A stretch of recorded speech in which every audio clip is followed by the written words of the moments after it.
وإن أوهن البيوت لبيت العنكبوت لو كانوا يعلمون.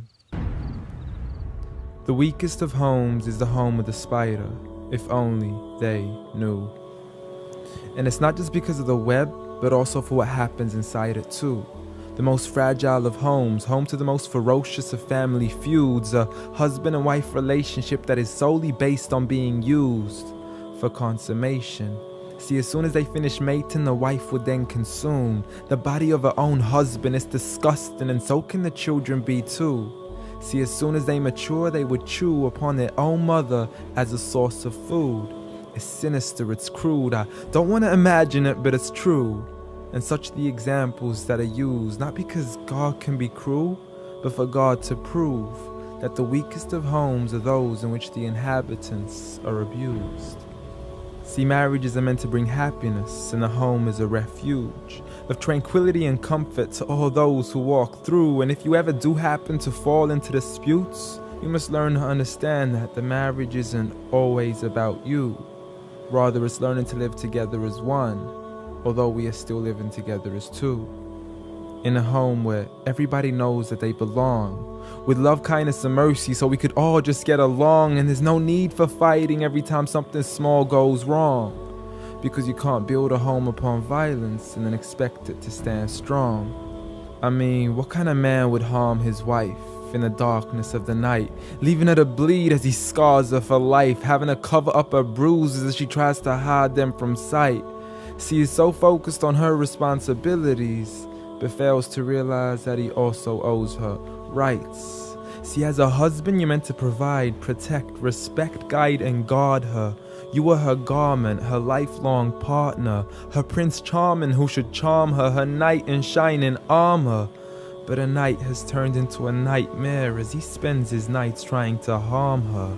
As she begs him on her knees, please, I need you to be calmer.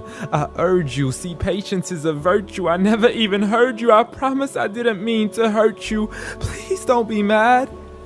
And please don't let the kids see, cause it's not right for a dad. It's sickening, it's sad that such scenes are happening in reality within the homes of so many broken families. It's a calamity that we forgot what the meaning of marriage is. Did you forget that the best of you in character is he who is best to his wife?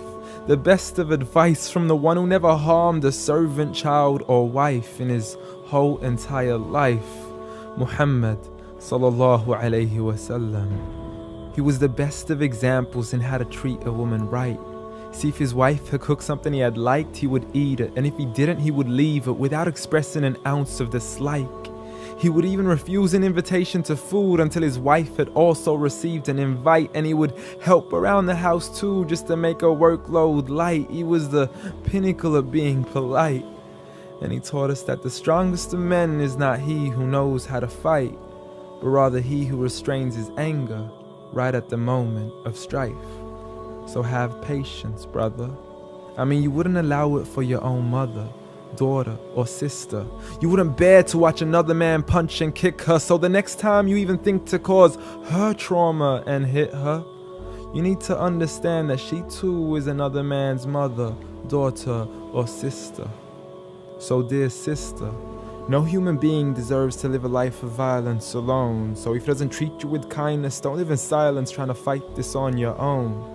Rather seek help from God first, and don't be afraid to then pick up the phone and let your people know that you are no longer willing to live in the weakest of homes. Violence against women? Islam says no.